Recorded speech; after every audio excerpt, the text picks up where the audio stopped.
Hello there, everyone. Welcome to the World of Momos podcast. And on this episode of Reflections and Reactions, we have a very special guest for you. We have Connor Tomlinson, the host of Tomlinson Talks on Lotus Eaters. And what we're going to talk about today is sort of the decline in English culture and just the society overall, or if there is a decline or not, and what are the reasons for it, and how can it be countered. And before we go on to that, we'll ask Connor briefly about his life. Hi there, Connor. Hello, my friend. I enjoyed the preamble that no one else gets to listen to off camera, but I feel wonderfully warmed up to go into this. Yeah, so tell us a bit about your early life and how you got to this point. I've been asking myself that question. So, yeah, born in southeast London, have never really moved further than 15 minutes away from the hospital where I was born. My dad's a plumber, my mum's a teacher. My granddad on my mum's side is a bricklayer who worked from 15 to 72, building most of the walls around southeast London. I worked with him for quite a while. I was a landscape gardener and labourer before I jumped into this.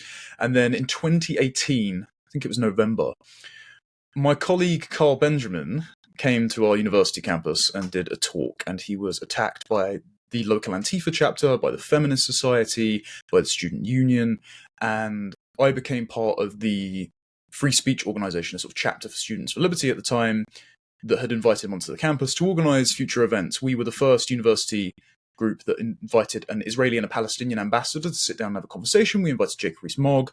We hosted a charity ball for female genital mutilation victims.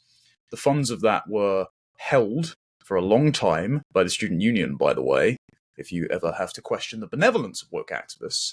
And throughout that, we were assaulted by, again, local Antifa chapter, various lecturers that were part of an activist group, members of the Students' Union. We had fabricated screenshots of jokes and edgy comments made in a group chat circulated. We had threats made against us, spray painted on the side of a sports centre. We were made to pay security fines, all this sort of absurd stuff. And that became a catalyst for that group of young people to then enter politics in different arenas. And I entered it through policy writing, eventually becoming the policy director of a startup called the British Conservation Alliance, which was a state-skeptical environmental body. Like many people, I started on the sort of free market libertarian right and interested in cultural questions, and then moved over time as I read more political theory, and I've now become, as my Twitter bio says, Zoomer Catholic reactionary, primarily concerned with cultural issues. Mainly because, as well, I wrote a fair few policy papers, most notably one for the Adam Smith Institute, who I diverge from a lot politically, but that advised the government on how to fund new nuclear power stations because they weren't building any and we were going to the Chinese for them. And they listened to that bit, but didn't listen to the rest of my policies. And I was sat next to Chris Skidmore, former Tory MP, who signed net zero by 2050 into law, at a panel at the first Conservative Party conference I attended in 2021. And someone had asked him the question, I think it was Harry Wilkinson from Net Zero Watch. He asked him, so how did you change the legislation so that we could have net zero by 2050? What was the debate about? What was the numbers involved? And he just said, oh, I just changed the date. And so I looked at him, I was just like, you didn't cost it. And he looked at me like I'd hit his dog with a car. And it was that moment that I just realised, oh, the government's full of morons. Like, me, one idiot in his bedroom that's just sort of autistically reading various policy papers and compiling bits together, can foresee all the problems that these SPADs and these Whitehall researchers and these MPs can't. And so from there, I just sort of wrote freelance. Ended up doing a few TV spots. I had a Monday night slot, ironically called Tomlinson Talks, over at Talk Radio with Kevin O'Sullivan. And then I ended up joining the Lotus Eaters after doing a test podcast. And Carl, fatefully, just took me off for a cup of tea and just said, so when can you start? And so I've been there for 2 years now. I now also work at the New Culture Forum with former guest on your show, my good friend Harrison Pitt. I write for The Critic and the European Conservative. And I've become a bit of a professional opinion haver, which is a strange space to occupy as a man at the age of 25. But I think the grey in my beard perhaps has seasoned me enough for people to start taking me seriously. Oh, you didn't tell us what you studied at uni. Foolishly, I decided to take English literature, and I used that as a sort of springboard to read philosophy and politics. But I say foolishly it's not the most useful degree for most people to take. I'm probably the only person that's actually gone into a field adjacent to his degree, because now I speak about books for a living, and Mm, mm, I like to LARP as a public academic, mm, But one thing that it did provide was that a couple of times a week, I entered the realm of rhetorical pugilism by arguing with 15 of my fellow compatriots in a seminar and mm, the mm, seminar leader themselves. And so I think I sharpened my tongue over the mm. course of a few years doing that, and perhaps that's prepared me for my job. But that's actually a good segue, because what we're going to talk about is the decline within English culture. As I feel, I've only been in England for 14 years, right? So, but I wasn't expecting England to be what I saw it to be when I came 14 years, and progressively it's just gone worse.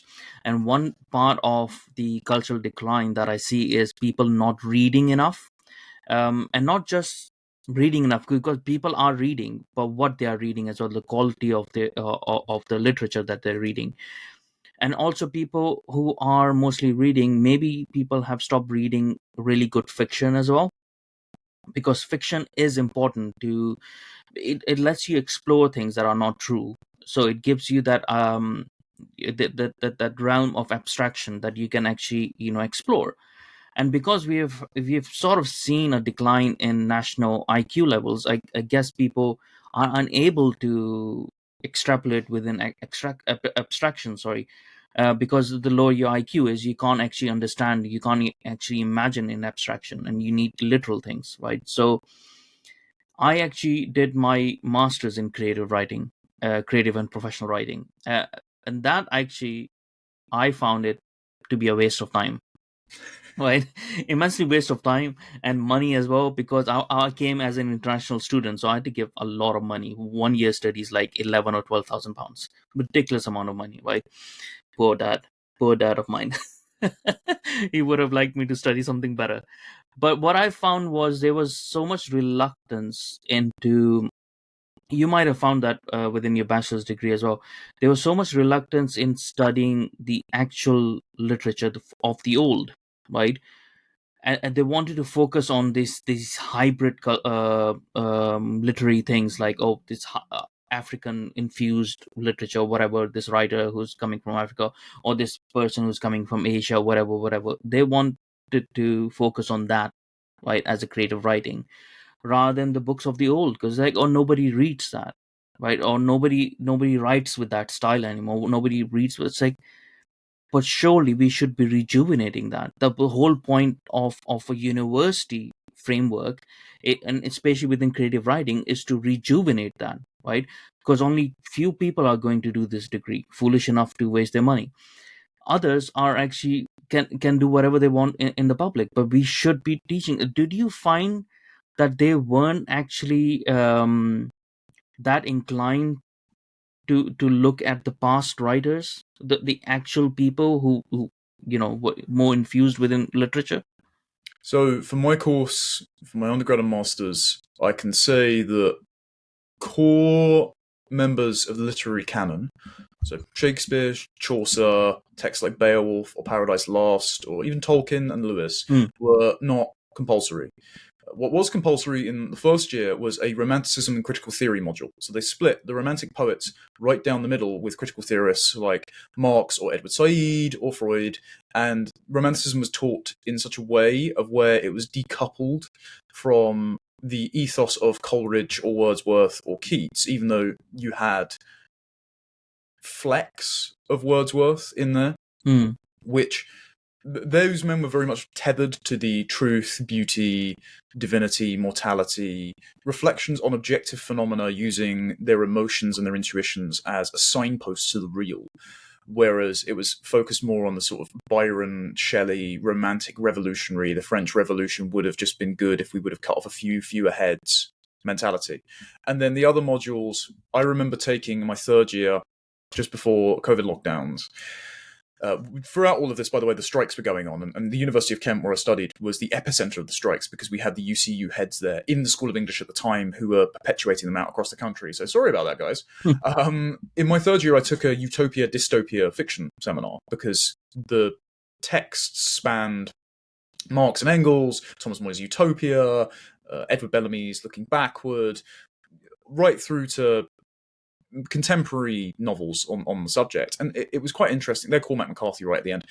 One of the weeks had a free reading week, and the person who was leading the seminar was a staggering midwit who was a PhD student who was studying the effects of literature on forming socialist healthcare models like the NHS. Really valuable degree for the taxpayers to be funding. And he, in the free reading week, inserted Black Panther as his chosen text. Now, yeah, I know. Yeah, the Afrofuturism movie where they've built favelas into the side of the palace, and it's so advanced. They have spaceships, but also dirt roads. I mean, give me a break. So I ended up excoriating the film, and the seminar, which was nominally full of very left-wing women, ended up all agreeing with me and rebelling against him. Point one for my rhetorical ability, I suppose. But it just shows that a lot of academics are not intellectually rigorous. They're not well read into tradition. I feel that I had to become autodidactic in order to be effective in my current role. And they themselves are just emissaries of the current thing because they're lazy and they're ideologues. But they're not even particularly well-read ideologues. I mean, the best ideologue, ironically enough, was at my master's. I took a Marxism module just because I wanted to deeply study the forbidden knowledge of the enemy. And I know, other than, I think, the third volume of Capital, I've read pretty much all of Marx. I did a very long study on it for lotuseaters.com explaining why the actual purpose of communism is the hundreds of millions dead. I mean, it's in the text. Yeah. You know, they say they want revolution by the bayonet or the cannon, and they say they want to emulate the French Revolution and the likes. And this fellow who led the seminar was a Palestinian liberation activist, was part of the UCU, said that Marxism is a science, and had predicted that Jeremy Corbyn and Bernie Sanders were going to be elected. And I openly laughed at him, and he said, "We'll see." And that was 2 years before I took the masters, and I came back in the seminar and I said, "Well, who turned out to be right?" Ironically, that most fervent of ideologues is actually the fairest marker. Because when I got to my master's dissertation, I had to get the Free Speech Union involved in this, and unfortunately we couldn't go much further. One of the markers gave my dissertation, which was about the effects of Nietzsche and nihilism and the Übermensch theory on post-Cold War fiction and American exceptionalism, and how it became a sort of cultural export in the global American empire after the Second World War. And I drew a lot on Solzhenitsyn and Viktor Frankl and existentialism and things like that. And one of the graders gave it a first, and the other one gave it a 2-2. I had never had a 2-2 in my life.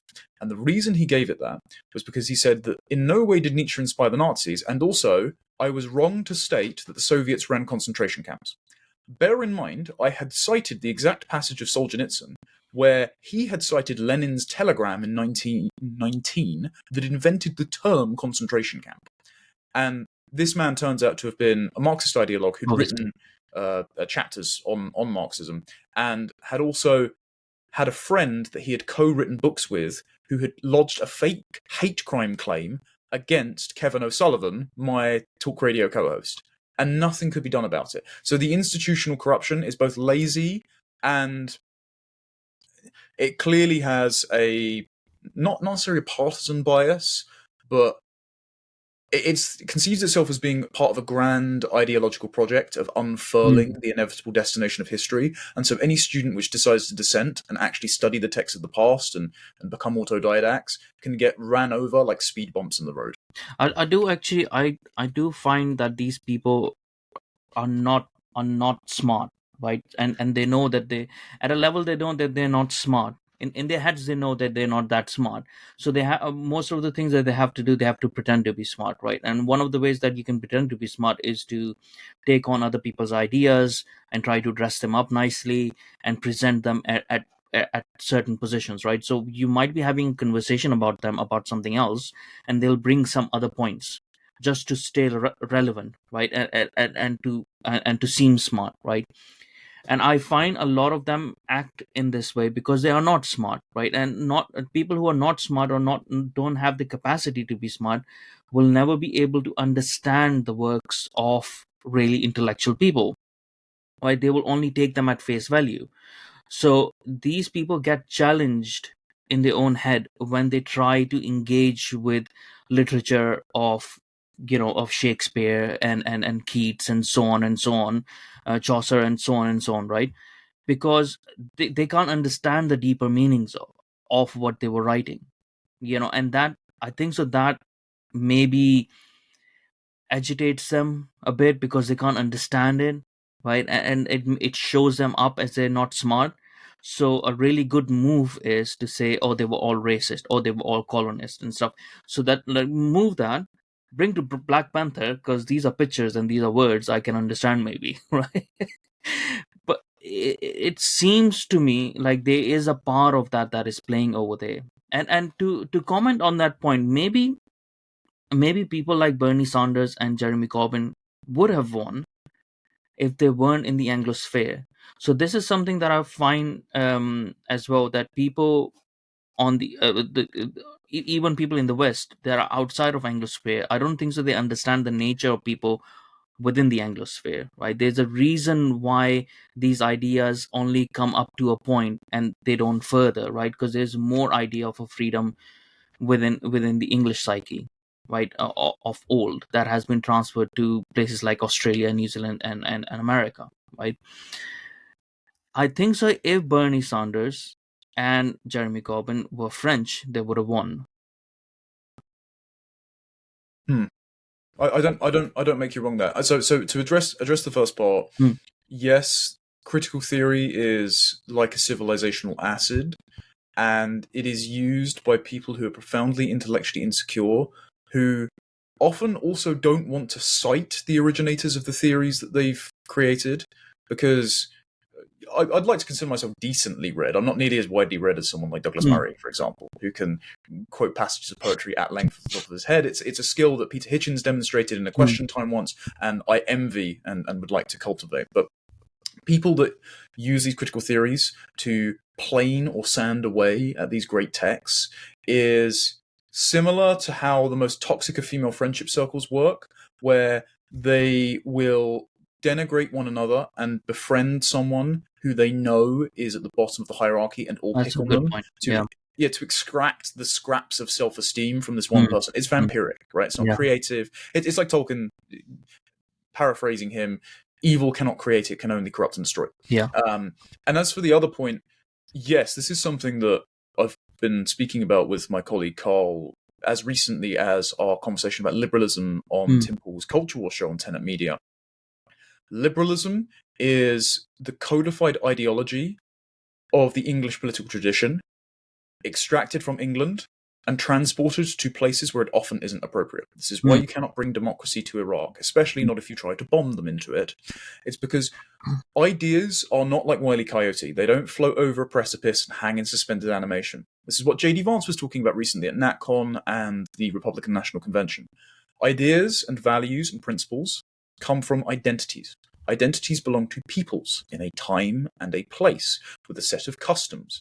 I analogized this the other day to former deputy leader of Reform, Ben Habib, on Deprogrammed, as a tribe. Peoples are a tribe. You Hmm. can find them, you can name them. This is not the same as a community like the left likes to speak about now, the black community, Hmm. the LGBT community, who are just bound together by the internet and shared grievance. You can't point to them on a map. You can't say that they've got a long lineage in a given place. Instead, a tribe has an ancestral connection to the land that they're in. They have built up traditions over time and they work for them, and they don't have to be rationally justified, as John Rawls and other liberals would like to insist. And actually, that tribe is not necessarily exclusive of everybody. What it is inclusive of are considerate outsiders who appreciate the tribe, who would like to go through the necessary rituals to belong to it. Hmm. Essentially, a tribe admits new entrants via a test of friendship. And I said this to Ben, in that one of the ways to do this is intermarrying, for example. I mean, Hmm. I know your wife's English, isn't she? No, my wife's Polish, actually. Yeah. Oh, okay. Well, there we go. But I know Ben's dad married an English woman. Hmm. Uh, Calvin Robinson's father, Jamaican chap, came Hmm. over, joined the British Army, married an English woman. You'd be hard pressed to say that Calvin Robinson is not English. Yeah. He's not just a gentleman, as is Hmm. Ben Habib. He's my countryman because he Hmm. has a deep tie to the homeland, and in his heart and mind, he feels this is his home and this is where he belongs.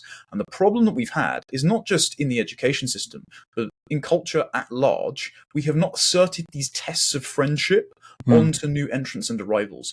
Up until recently, the only test of friendship was economic contribution.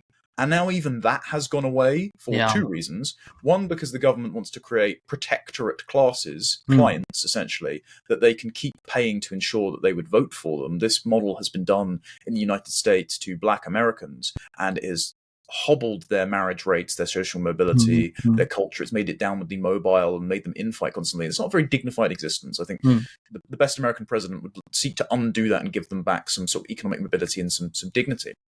But also, it's because the liberal anthropology that we labor under, of everyone being fundamentally the same underneath culture and geography, that there's some sort of universal human Mm. that you can take from one time and a place, drop elsewhere, and as soon as he makes contact with secular liberal capitalism, then he's just as Yeah. British as you and me, even though we can't define British.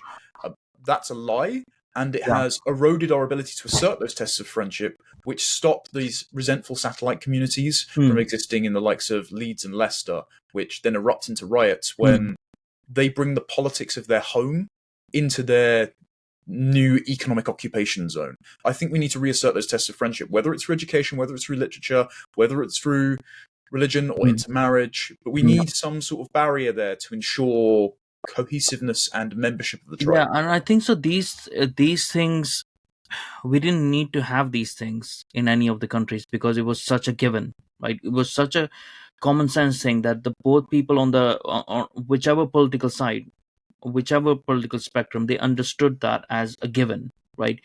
that you have to that you have to prove that you're a friend. So even within the most leftist circles, you had to prove that you were for the cause, and a friend. And the ideas are best developed within a tribe as well, evolved within a tribe over time, right? Because they understand the sense of those ideas, like you said about liberalism as well.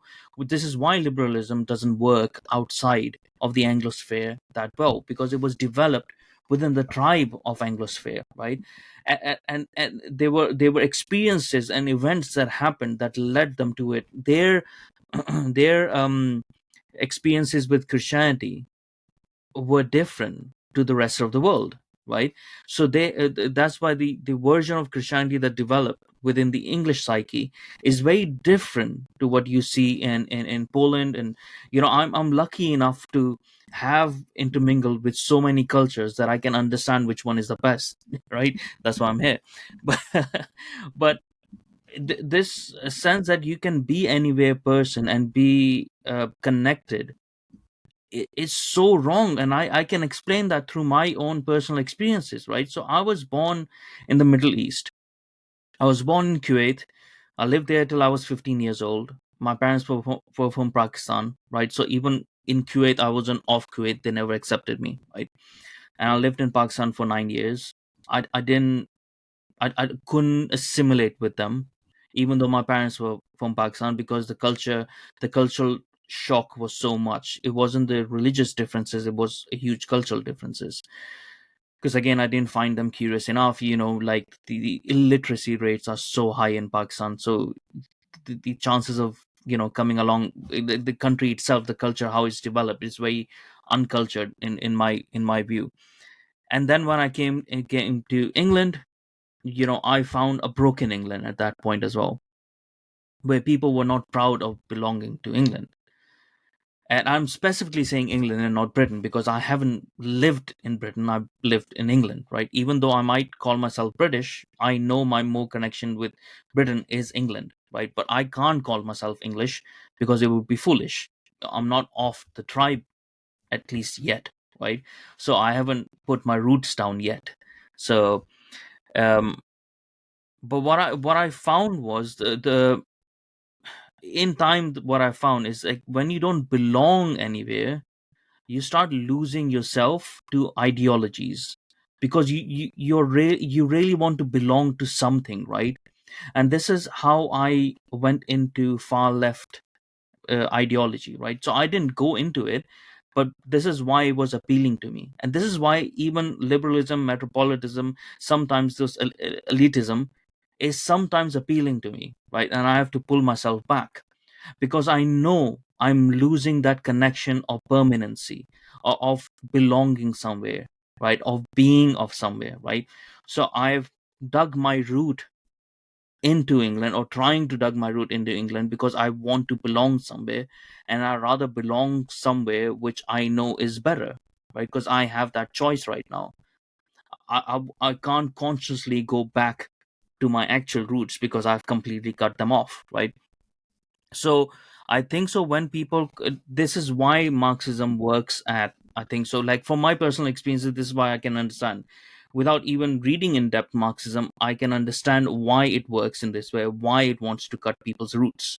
Because once you cut people's national, like tribal roots, like that, ancestral roots, it's so much easier to make ideology appealing, or that we are all one people, right? Because you don't belong somewhere and you're scared and you want to belong to a tribe. I think so. That's why, at the core of it, that's why it works at, because it knows if I were born in England, if my parents were English, right, I would know where I belong a lot more than what I do now. Hmm. It taps into that natural insecurity about not belonging to a particular time and place, which then leads people to invest in the false anthropology that both liberalism and Marxism share, Hmm. of the blank slate, a man who existed free and equal before civilization split us apart and made us different.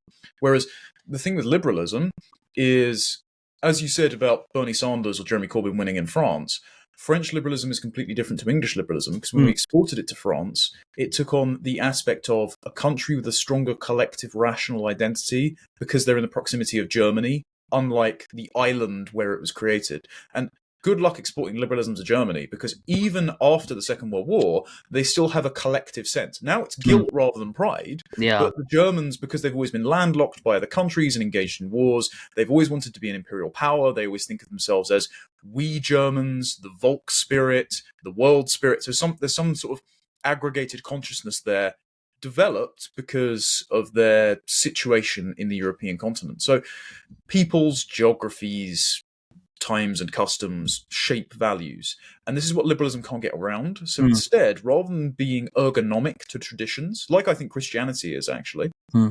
rather than respecting that we should evangelize peoples of all nations rather than convert the nations, liberalism has decided to make the nations fit for liberalism. And Yeah. what's happening is, as you're saying, that you being that you've moved around and been in different places but never been of that necessary place, now what's happening is we're seeing the dichotomy between what David Goodhart would call the anywheres and the somewheres. The Hmm. somewheres are sort of people of the Shire in a Tolkien speak, right? Yeah. The anywheres are the elves who, Hmm. when a threat emerges, they will sail into the isles over the horizon Hmm. to evade the threat. So they will move from place to place wherever the going gets good. And the problem you have is eventually the somewheres, um, they have their particular preferences erased Hmm. because the anywheres do actually want to belong to somewhere. Yeah. But because they belong nowhere, they instead seek to belong everywhere. And so they Yeah. turn every single country into this economic zone that is fit for liberal, secular, quote unquote, democratic capitalism. Hmm. And what you end up getting is every country looking like the departure lounge of an airport. It's air conditioned. It's ridiculous, and you know what? This is what we need to reawaken in the anywheres, right? The anywheres that we have, like even like myself, which I reawaken in my own self, right?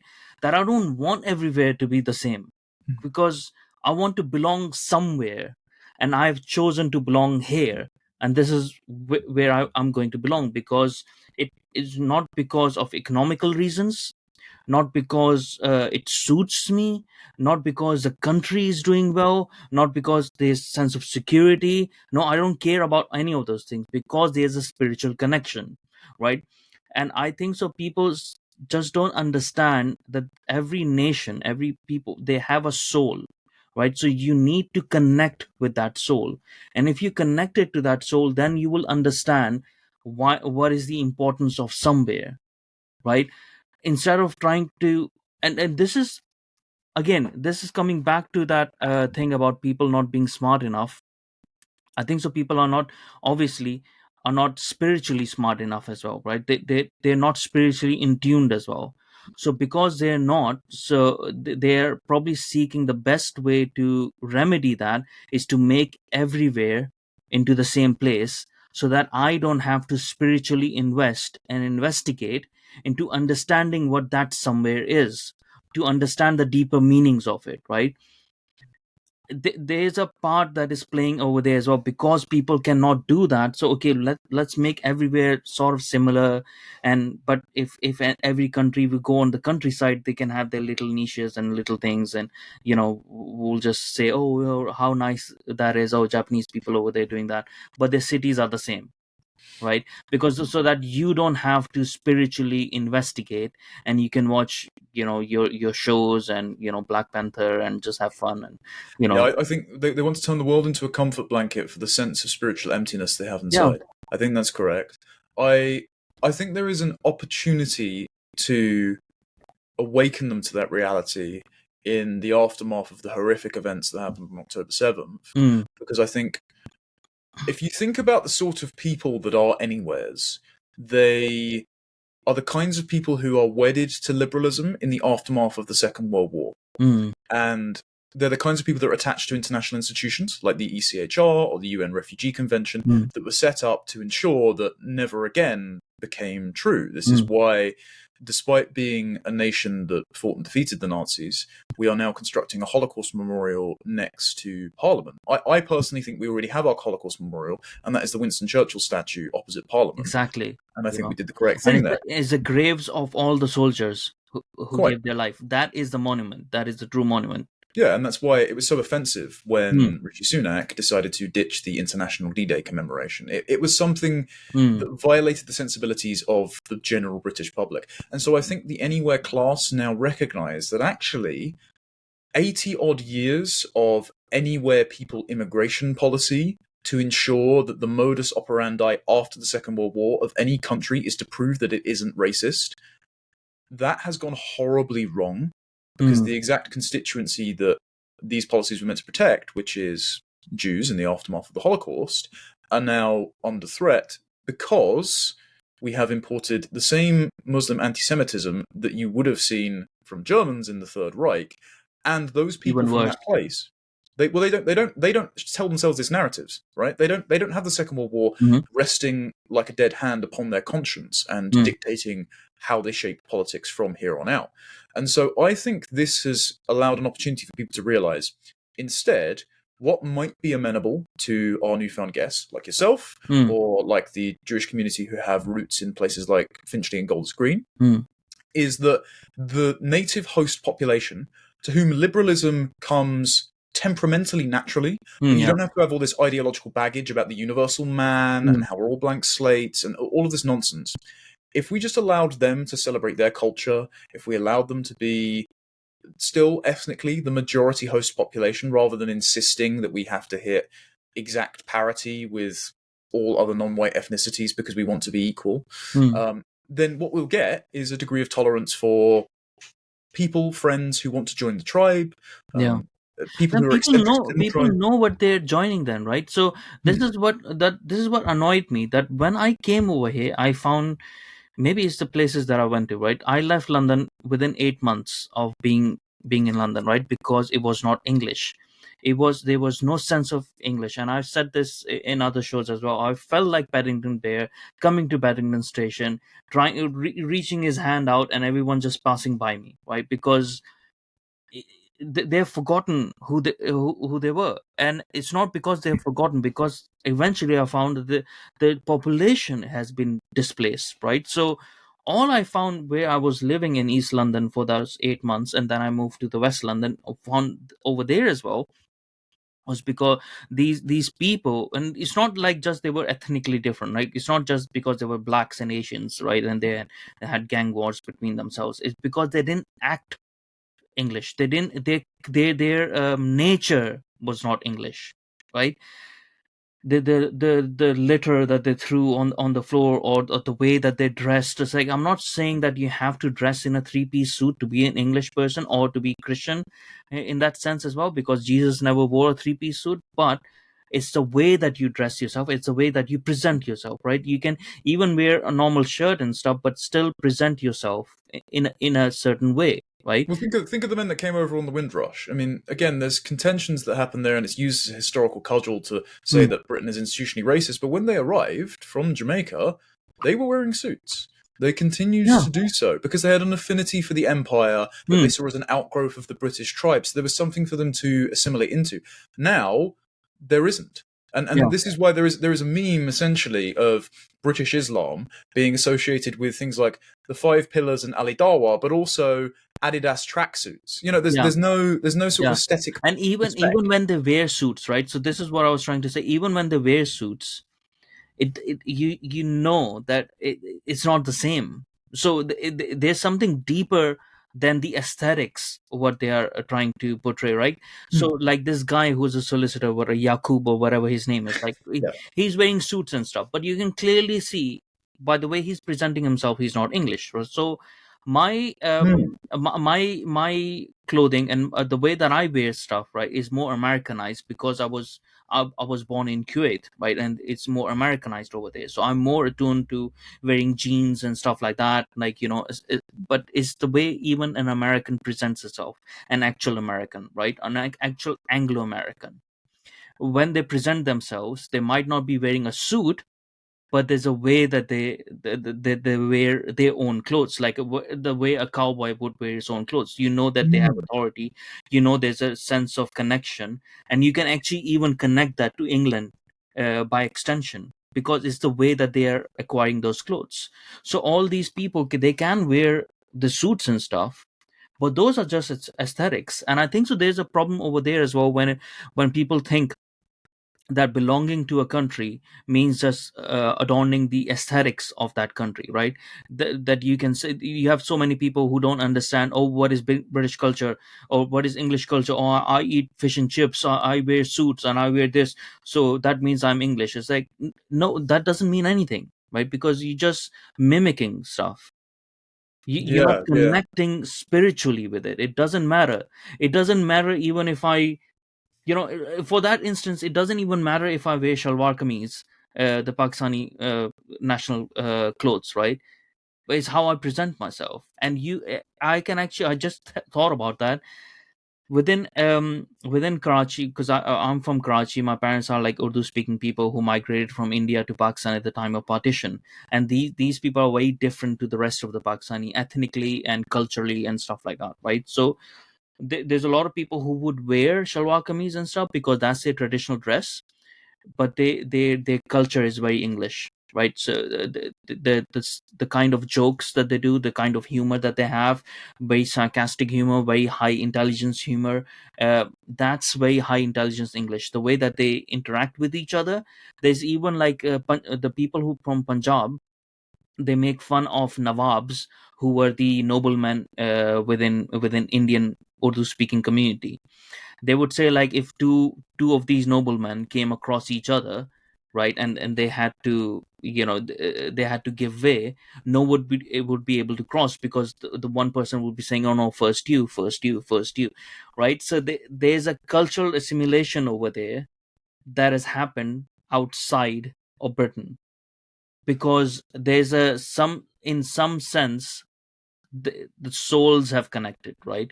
So maybe I feel more connected to Britain outside of Pakistan, and India disconnected, because I'm from that culture. So I think so. This is why I say like aesthetics matter afterwards. Maybe aesthetics matter enough that you keep on adorning those aesthetics enough, so that at one point you would think that you would acquire deeper understanding. But it doesn't seem to be in these communities. They can wear all the suits that they want, but they'll never love England, and they'll never be English, because they don't want to be. Hmm.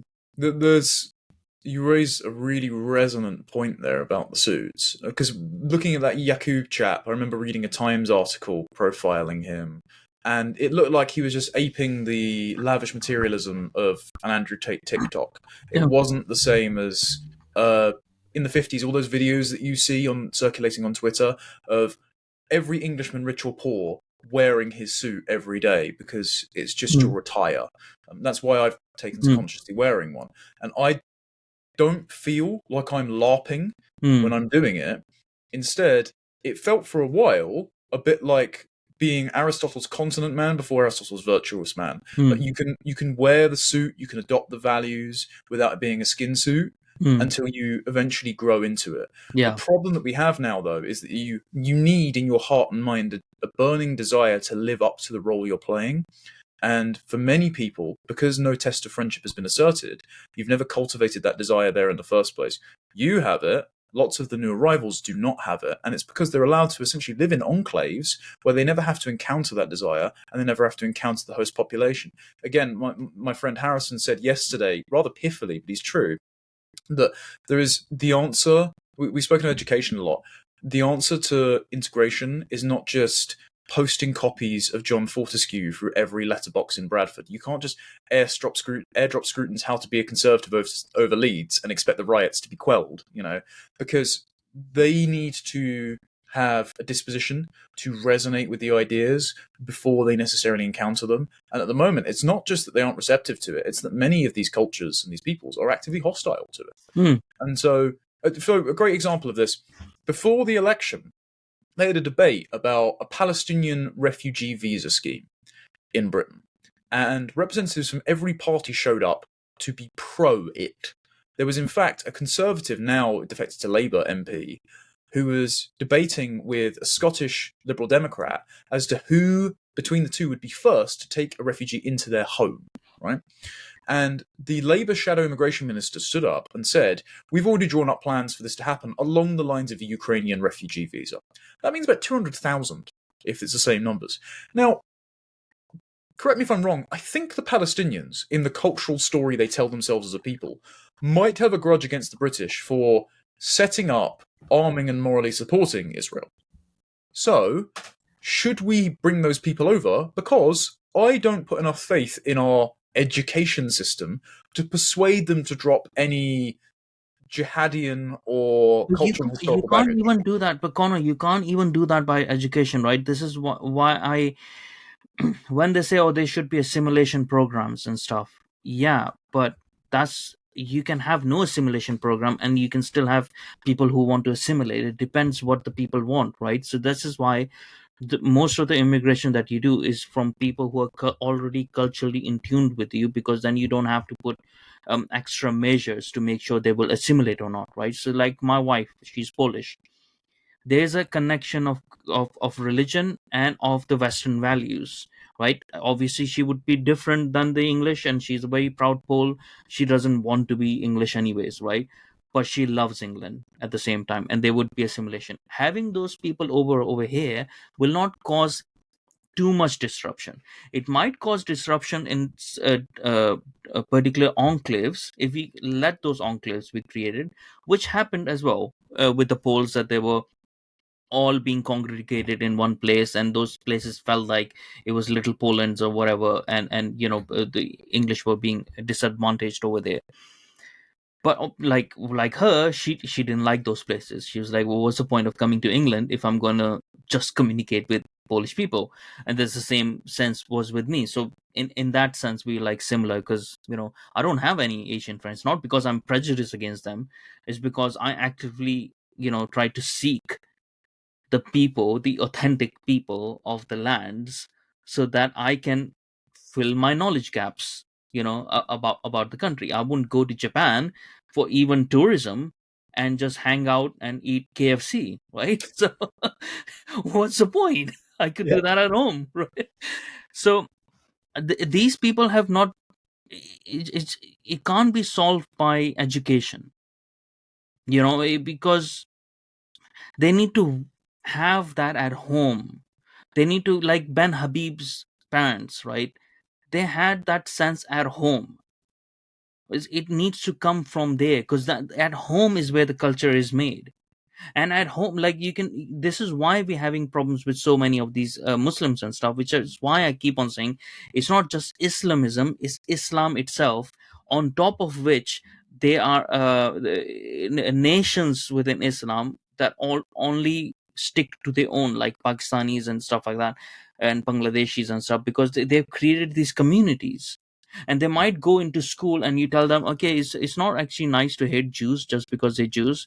Okay, fine, like, they'll take mark at school, whatever, right?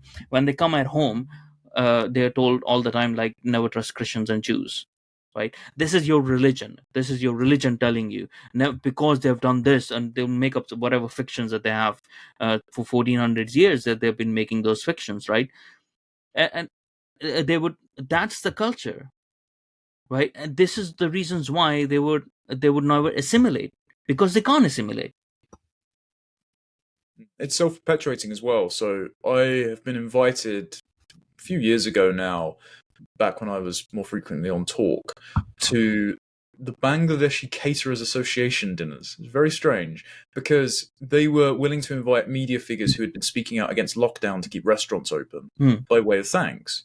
And I went to two. The second one I went to, they had invited Paul Scully while he was business minister for the Conservative Party to it, because they got up on stage and were trying to lobby for specific work visas for Bangladeshi restaurants, because the Bangladeshis only ate at Bangladeshi restaurants, meaning the more Bangladeshis, the more restaurants needed to be open, Yeah.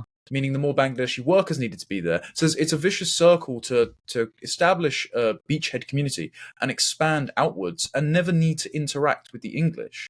And it's not because they love England, because they're not fetishizing, but not loving the tribe from their homeland and wishing to join it. They Hmm. just wish to import their tribe into a more prosperous place. And they also don't realize that the ethics of the tribe that they're going into is why it was so prosperous in the first place, which is now why, even though before the only test of friendship was economic participation, which I think is mad and wrong, Hmm. we're seeing economic prosperity dip down. And in countries like the Netherlands and Denmark, you're seeing studies where migrants from the Middle East, North Africa, Pakistan, and Turkey are, on average, never net contributors to the economy over their lifetime.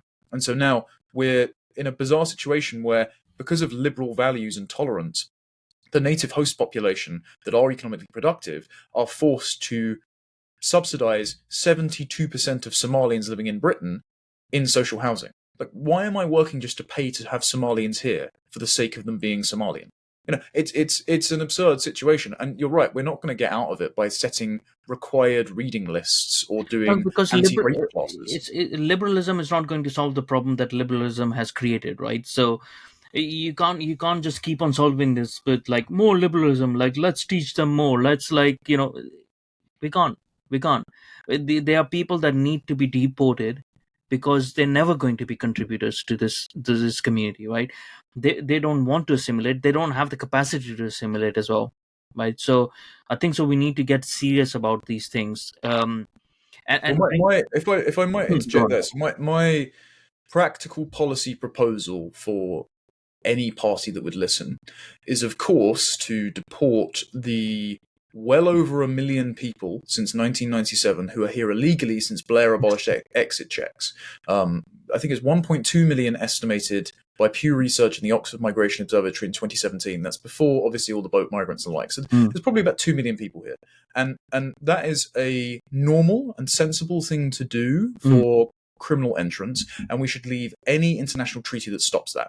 For the legal migrants who are not cultural or economic contributors, withdraw any and all social housing and state yeah. benefits from those communities. And then there will be a grace period, of course, where if they can assimilate culturally and contribute, they may stay here. But for those who cannot subsist on their own merits, Mm, who are causing trouble, if they're committing crimes, then they should be treated exactly as the legal migrants, because if they're sleeping in streets or creating tent cities or rioting as those probably legal Bangladeshis were in Whitechapel or mm, in Leeds, they do not belong because they are not of the tribe. And yeah. I think that, rather than just say, as lots of people do, and I understand the sentiment, Mm. go, oh, deport them all, they all have to go back. No, It's it's imprecise, not practical. It's not Yeah. practical, right? So I mean, and there's another sense as well. Like, there's a lot of people who came here illegally, who have then since become legal, right? Because of, we used to call them Fauji's. Fauji, like, in Urdu, means soldier, right? So there was a sense of it. When I came here 14 years ago, I found that there was a lot of Fauji's, right? And I was like, Oh, who are these people? Those were the Pakistanis within the Pakistani community who had overstayed their welcome. They came on student visas, so student visa was a huge thing at that time. Uh, they came on student visa and then they just ran away, like, oh, they just lost in the system.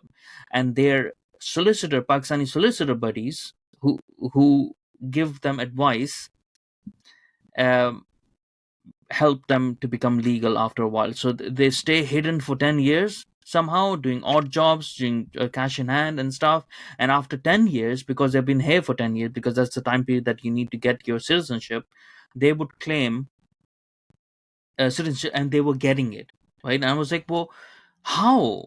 How are we allowing this to happen just for the cost of citizenship comes up to like 1300 quid, which goes to government. It's like, for 1300 quid you're selling your national identity for Mm. 1300 bloody quid. Like, that's nothing, you know, just for money. Everything is for money, right? So why we need more people? Oh, because we don't have enough money. Or they're just like, economical, whatever. uh GDP. yeah, like GDP points. It's like, that's what you're selling your country for money, you know. Uh, so that's why I think so we do need these sensible points where we know what the idea is, but it has to be done in steps.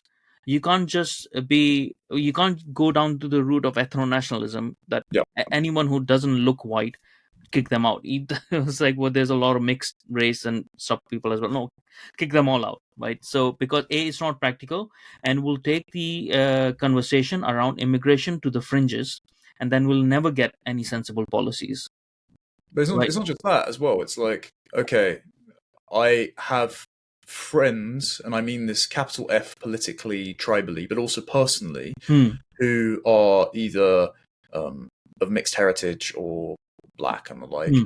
and also who, despite being a Catholic myself, I don't want to deport Douglas Murray because he's gay. It would be an Exactly. absurd Yeah. proposition. So I think the Yeah. test of friendship idea works better, and I think you can Hmm. implement those tests of friendship. Yeah. But then it's also, I think, an indicator that this is not just a matter of mere economics, which I think Hmm. our political class are obsessed with, and the think tank class I know are obsessed with, because they Hmm. treat everyone like an integer on a spreadsheet, Yeah. regardless of culture, is the birth rate discourse, which is bound up with Hmm. demographics and immigration. Hmm. We are at a birth rate of 1.5 children per woman. I believe it's lower statistically for the native population and higher for the imported population because lots of them live in social housing. Hmm. And they also have, I mean, Islam and many Abrahamic religions seem to be a pre-selective for having higher birth rates because you believe in the either tribal or universal and inherent dignity of human life despite circumstances. So you're more likely to have children even if you're economically Yeah. not well off. I'm not really sure about. I'm not exactly sure about the Islamic element in there, because there is an Islamic element. Why? And I detest equating Islam to Abrahamic religions as well, because it's not an Abrahamic religion. It's a corruption of it, right? So, but apart from that as well, I think so. In Pakistan, people who are having a lot of kids, the poor in the poorer classes are having it because they're using them as child labor, right? Because they need kids to have that labor over here. And in Pakistan, within the metropolitan cities and stuff, like, people usually have 2 or 3 kids only. They don't have more than 2 or 3 kids usually, because they're more like, they can't educate them all, and so on and so on, and they need a life as well. They're not just producing kids like that. I think so over here, that is, it's the quality of the people that we have imported from Pakistan. It's not a high IQ import. It's not a high contributor import as well. And it's those people who are within those communities, within those village communities, who have that, still that mentality of child labor and stuff, even though they might not need children to do actual labor, but they're using children to get them benefits. So in a way, that they are child labor for them, because they're getting money for them, right? Having more kids. So I think so it's a very materialistic outlook as well. It's not a spiritual outlook. That's what I'm trying to say. There's not a spiritual outlook for Islam, because Islam is not a spiritual religion anyways. It's a very materialistic religion. It's a very even the idea of heaven, right? The idea of heaven in Christianity, the reward is heaven itself, being in heaven, right? In Islam, it's not. In Islam, it's all the things that you get when you get in heaven. It's an exchange, right? That's not a religion. Mm. So I think so. There might be a little difference over there why they have kids. Mm. Arabs are different because the richer Arabs, their attitudes are different because they're so rich they don't even care, right? Mm. I will defer to your what the our opponents would call lived experience on that one then, but I know it's certainly the case from my friends Paul Morland and Eric Kaufman that various Jewish and Christian sects Yeah, are yeah. able to avoid the perverse incentives of materialistic modernity and still Mm, come out on top of that.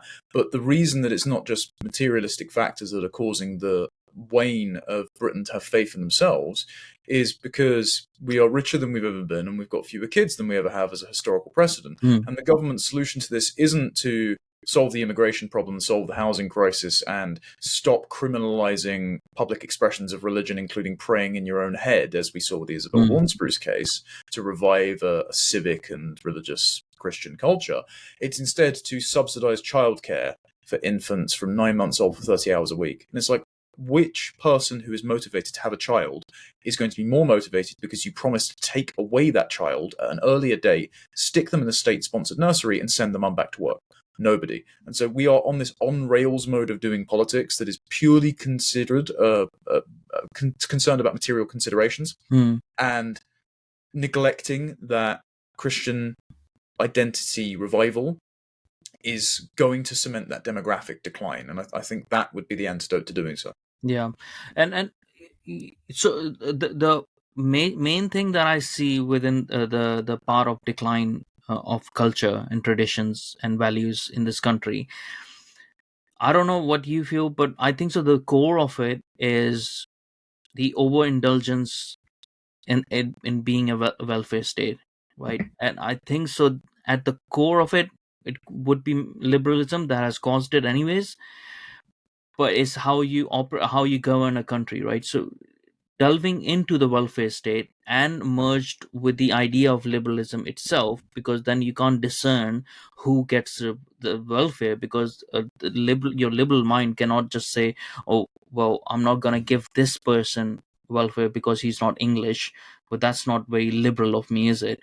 So merging those two things, I think so, that creates a huge decline in the culture, because you know you're just incentivizing people to be lazy, right? And even with the child benefits and stuff, I don't understand. It shouldn't be per child, because then you're not promoting families. It would be better if we had family benefits rather than child benefits, to promote children, and it should be in the form of tax reduction rather than, because you're not then giving handouts, right? You're also promoting, at the same time you're promoting work, so people actually go out and work, and will take less from you. Rather than giving to you, we'll just take less from you, you know. But because we've created this welfare state, and we keep have to keep on feeding this welfare state, I think so that's a major part of cultural decline.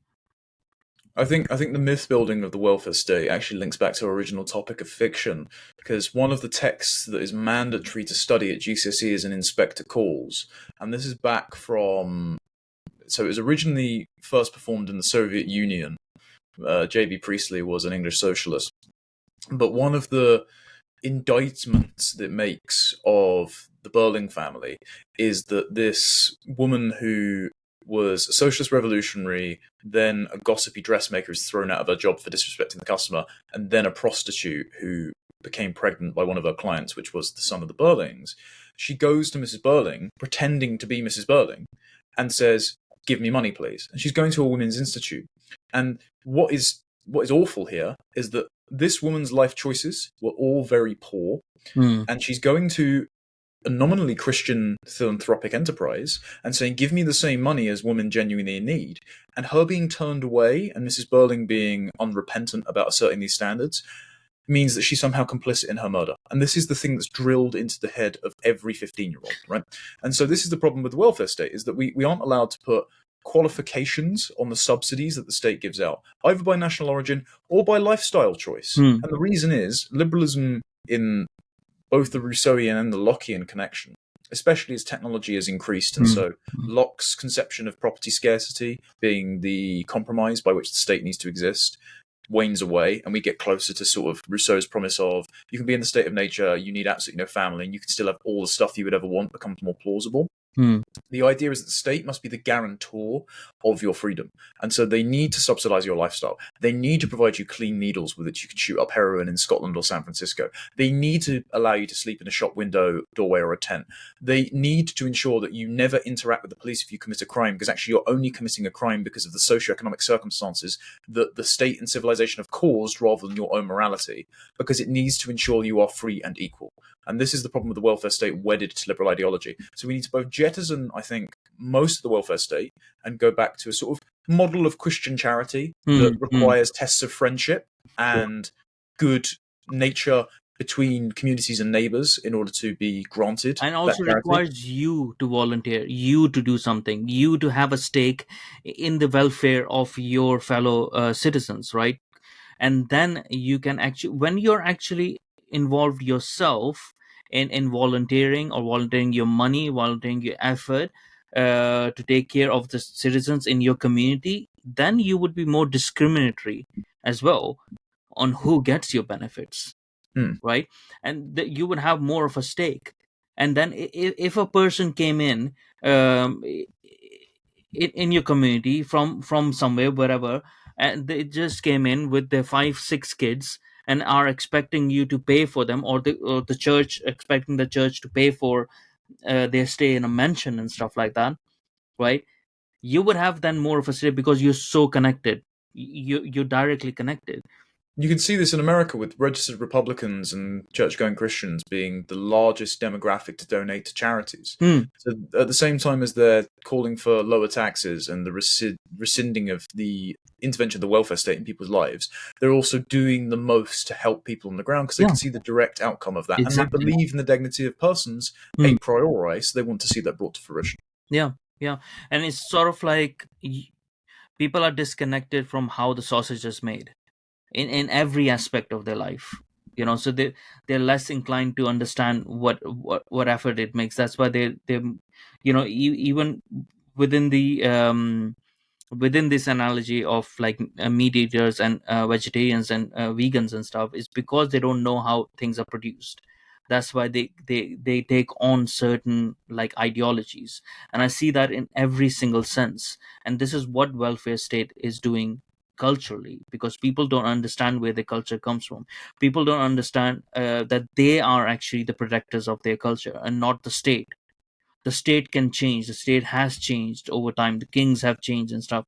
It's the people who maintain the culture and the values and traditions, because a long time ago, during the time of King Alfred, there was Danelaw, right? So if the state of the Danelaw it was their responsibility to maintain the culture, it would have been completely Viking, even till now. But it was up to the people, and they're the one who repelled them, or they're the one who demanded integration, assimilation from the Vikings of that time into the Christian culture and into the English culture, and they became more English. They became an amalgamation of something new. But it wasn't up to the state. It was only up to the state to to s- to dispel national security problems, right? To dispel enemies and stuff. Apart from that, it was up to you how you live your life. And up to that point as well, I also am starting to feel a bit disconnected with democracy itself, um, because I'm seeing the idea of democracy doesn't work if everyone is not invested in it, right? Unless you have 100% or a 90+% of people who are actually voting, what is the actual point? Because most of the people don't care. Then they're okay for you to go fight for things. They will not come out in whatever shape that they can. They won't even be bothered to vote for it.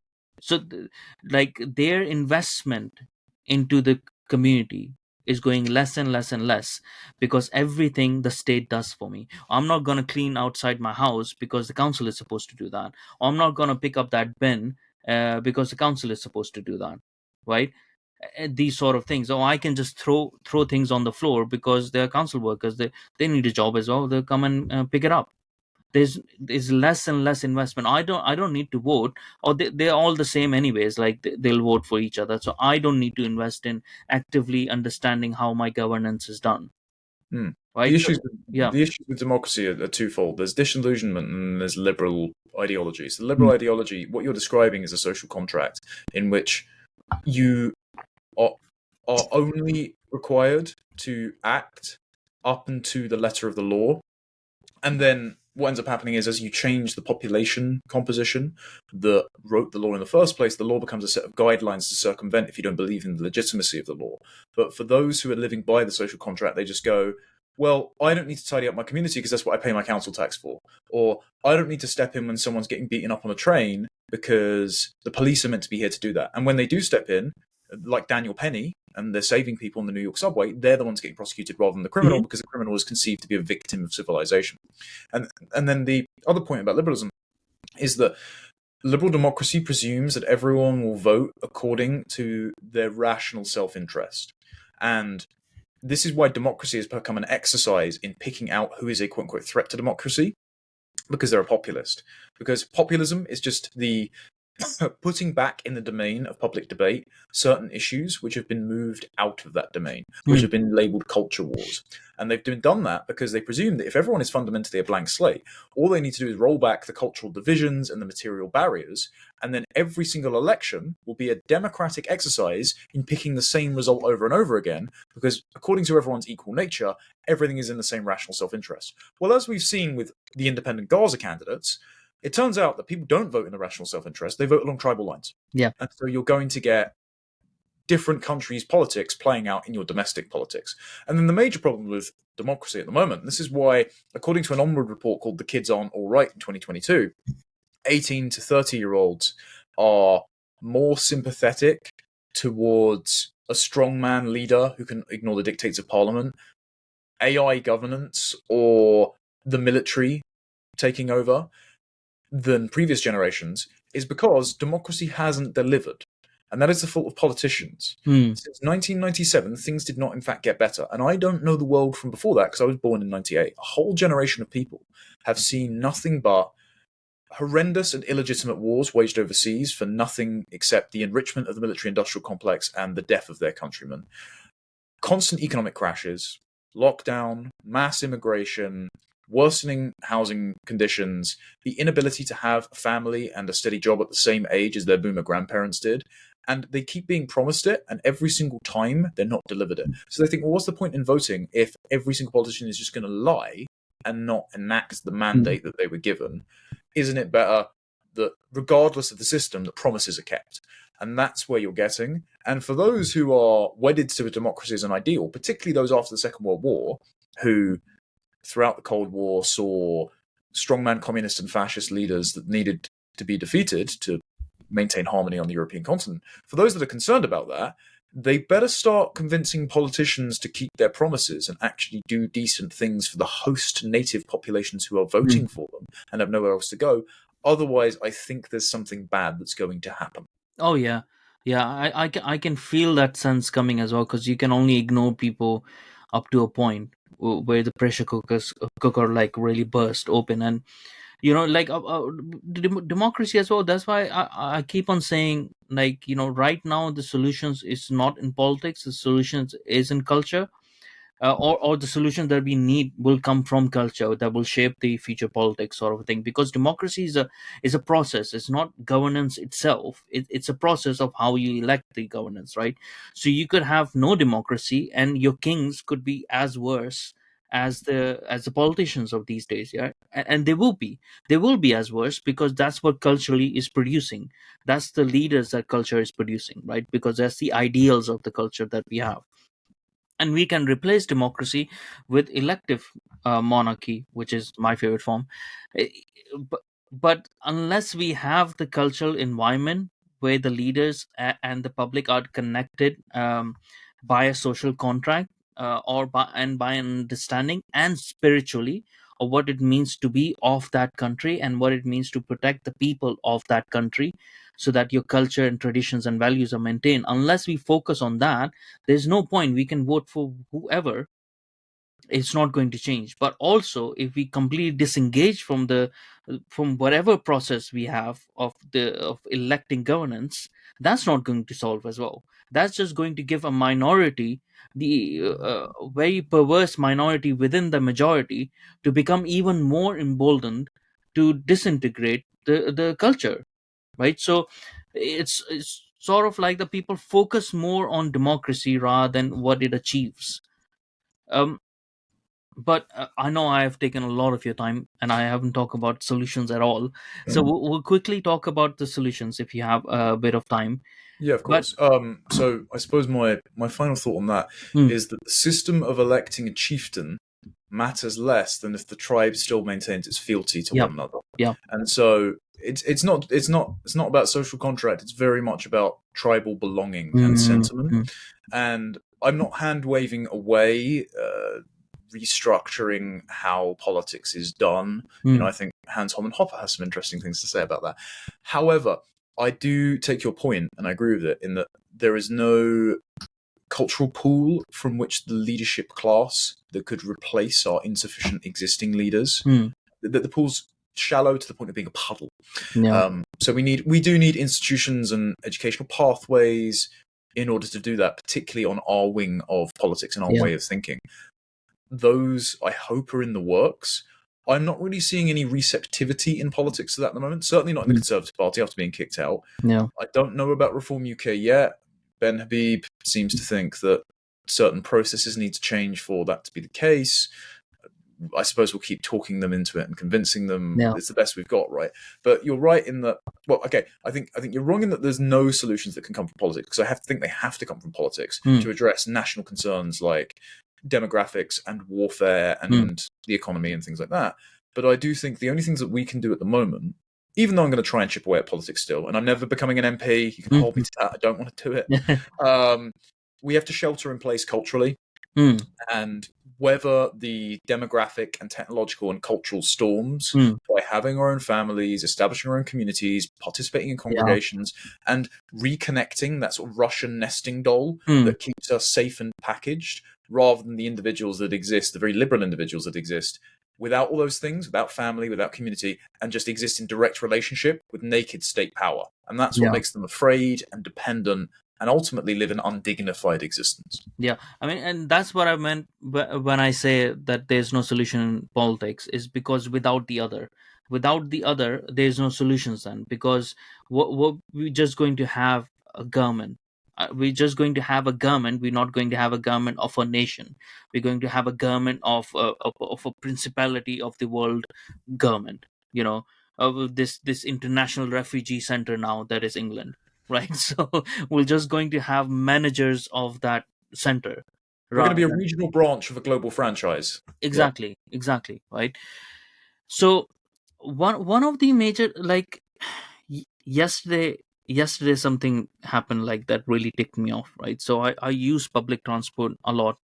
I just like using public transport, and I was waiting at the bus stop, right? And this guy, he was going by. He had a pack of cigarette. He opened his pack of cigarette.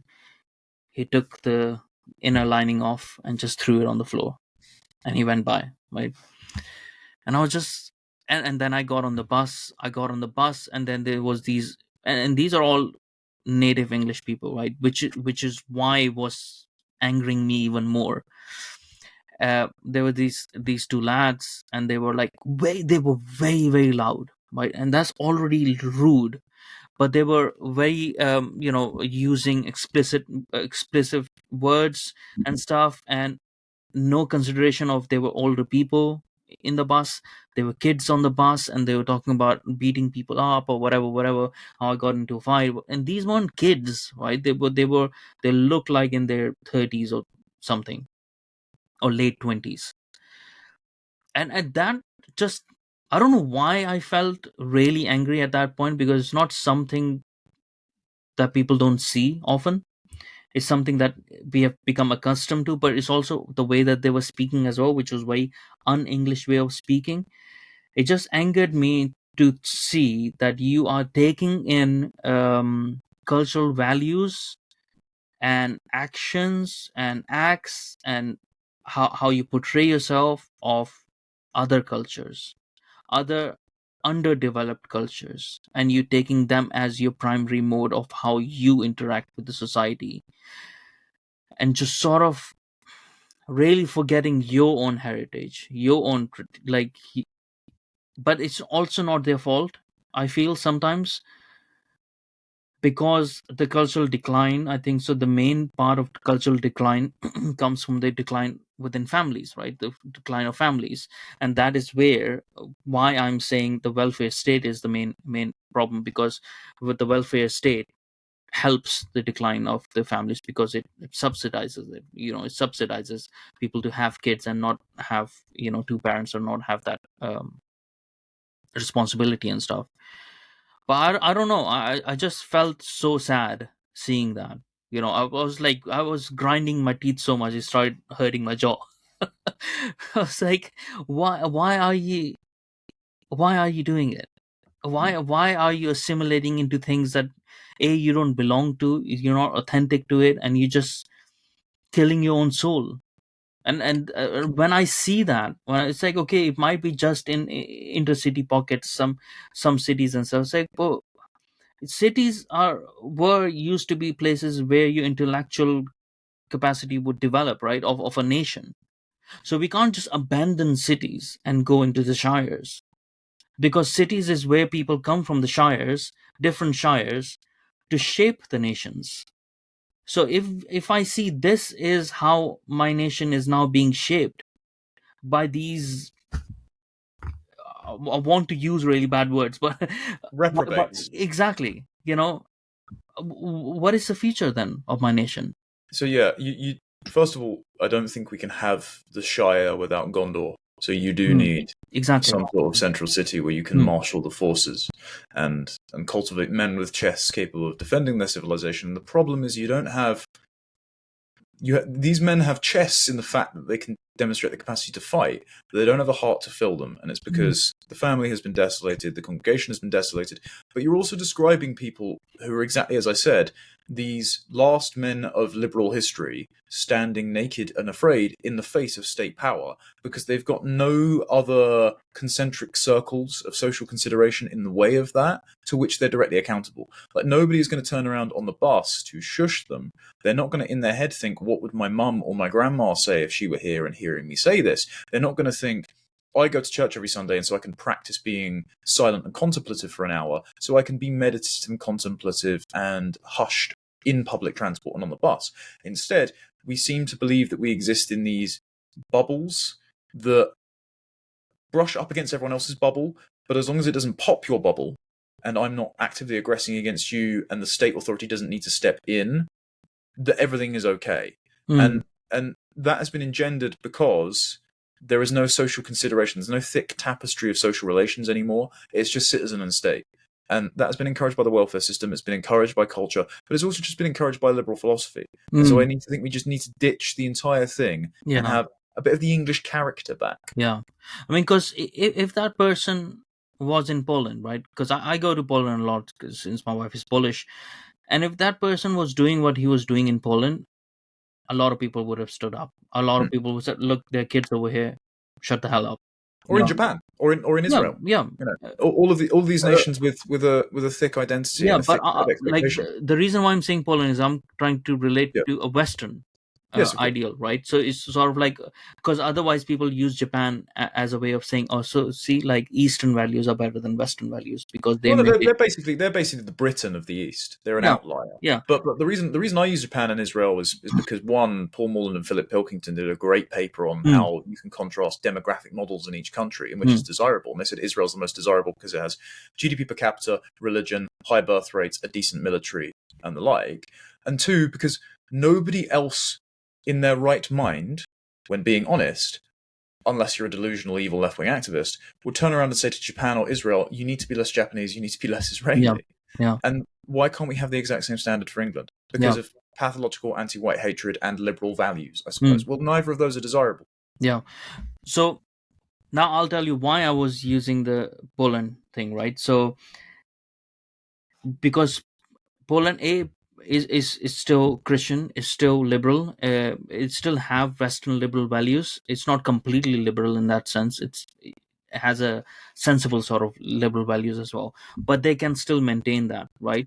Now, when you see Japan, right, they have a lot of different values, right, which builds up towards more authoritarian in their sense of like Singapore, right? So to maintain civility, they have to take a lot of illiberal actions to maintain that civility. In Poland, they don't have to take too many illiberal actions to maintain civility because it's not controlled by the government. It's not coming from the government, right? It's coming from the people itself. Now, in Japan, all throughout the trains and stuff, you would have those signs saying you should not use your phone, you should not talk loudly, and so it's being enforced by an authoritarian government. Or in those instances, rules and regulations being displayed everywhere, right? In Poland, is more cultural. You just don't do that. It's part of no one from the Gestapo has to come in and tell you not to talk in the train, or you will be ejected. Now, in Japan, it has eventually become part of their culture, probably, by imposing these laws again and again. That was certainly my experience when I was out there. Is Hmm, that it was very unlike the London transport system, where you have all these signs about staring hmm, and touching, and you have signs in English, ironically, because the majority of people that don't abide by these signs in London specifically are not native English yeah, speakers, about standing on the right side of the yeah, escalator and the like. I did find Japan to be very orderly, but the problem with Japan is that they don't seem to have faith in themselves, and this is why they're not having kids. And yeah, I think, yeah. if I might say about Poland, and it might have to be my last point for Hmm, this morning, is that I think both Poland and Israel have this religious and collective yes, yeah. identity because they have a recent memory or present of having enemies on all sides. I mean, Hmm, the Polish had the Germans in the 30s and 40s, and then the Iron Curtain hmm, until very recently, and then now, no matter one's thoughts on the Ukraine-Russia war and how hmm, NATO has handled it, uh, they are on the yeah. forefront of that particular conflict. And with Israel, there's no arguing that they aren't beset by Hostile. hostile nations on all sides. Hmm, Perhaps some sort of regional conflict in Asia, which is brewing, might change the Japanese mind, because the Japanese have had that collective consciousness before. yeah. Just ask the South Koreans, they're not too happy about it. Hmm, I would wonder if the same thing happens to the British people, just as tensions continue to escalate, as we've seen recently in Leicester, Leeds, Whitechapel, and the yeah. like. I hope it doesn't come to blows. I really do. Hmm, I hope that our previous vision of people returning home because they find that it's no longer profitable to be here and hmm, doing so peacefully is achieved. But I do fear that sometimes the only way lots of people will learn to defend themselves as a tribe hmm. is when another tribe attacks. Yeah, I think so. This is the point where we can end that conversation as well, like about solutions and stuff. Because 4 years ago, I said there's civil wars coming into the West, like eventually. Because, and the reason why I said that was because I in my head I have only two solutions for this, two definitive solutions for this. Either we have wars and we straighten ourselves out, we learn to distinguish properly between enemies and friends, and make clear pathways for it, or Christianity comes back, and comes back strongly, right, to realign us and our sense of us, not the hippie Christianity, but actual Christianity, right? is is increasingly, I'm going more towards Christianity because I don't want wars, right? Things everyone should try to avoid wars. But seeing the nature of things, like within England, especially seeing within the native population, 55% of the people don't even believe anymore, they're atheists and stuff.